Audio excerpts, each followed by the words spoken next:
Hey, everybody, if you are a family with school age kids, you're going to want to watch this video where we will be talking about some of the best schools in Panama. There's a lot to choose from. And we've actually published a report in case you want to take a look at that on our website. But in the meantime, let's get into it. So, a couple things you need to be thinking about. Two different kinds of schools in Panama.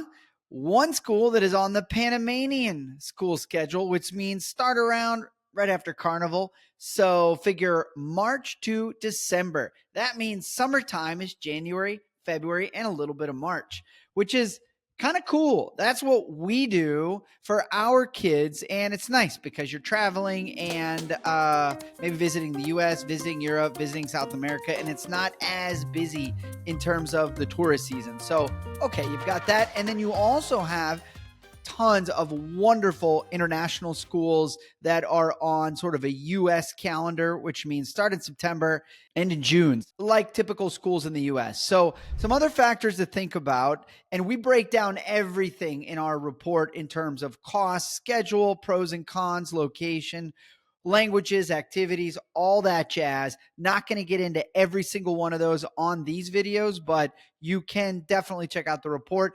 Here's what else you need to be thinking about when you're thinking about which schools to choose from in Panama. So, next thing, do you want a school that is all English? Maybe. Or do you want a school that's going to be mostly Spanish with English classes that, your kid will probably get an easy A there.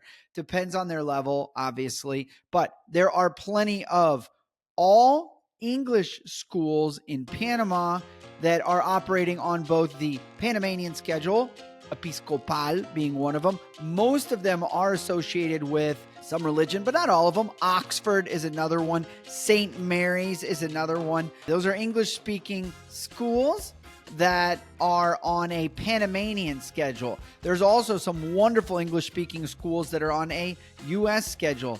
International School of Panama, Boston School, Balboa, Met.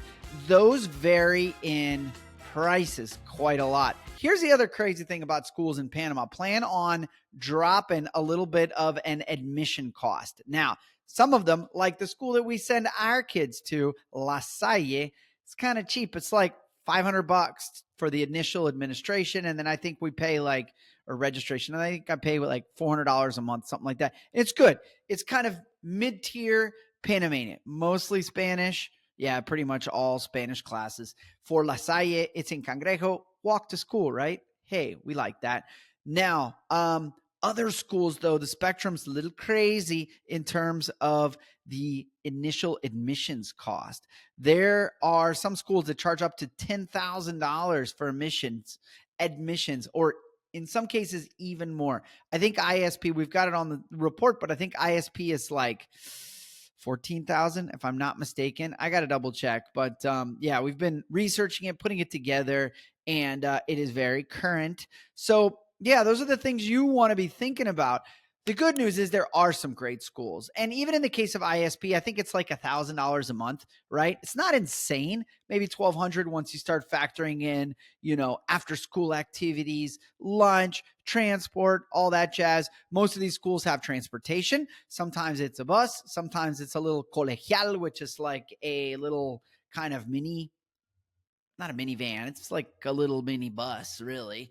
And it's great and super convenient. They'll come pick your kid up in front of their house or in front of the condo. Great way to meet the other kids. So, long story short, there are some really good schools in Panama, top tier schools, and even like La Salle, mid-tier, definitely feeds kids, gets kids ready to go to U.S. schools, European schools. There are existing admissions relationships. As far as getting your kid into a Panamanian school, I would say that number one, nothing is easy in Panama. Number two, it's certainly doable, right?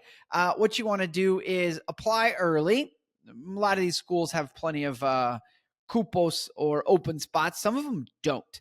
ISP is a little tricky. Balboa can be a little tricky. Met, same thing. Those are the top tier English speaking schools that are on a U.S. schedule, those can be a little tricky. La Salle this year did have quite a few spots for our 6th grader. So those are factors to consider. Hopefully this is helpful. Thank you guys so much for watching and have a great day.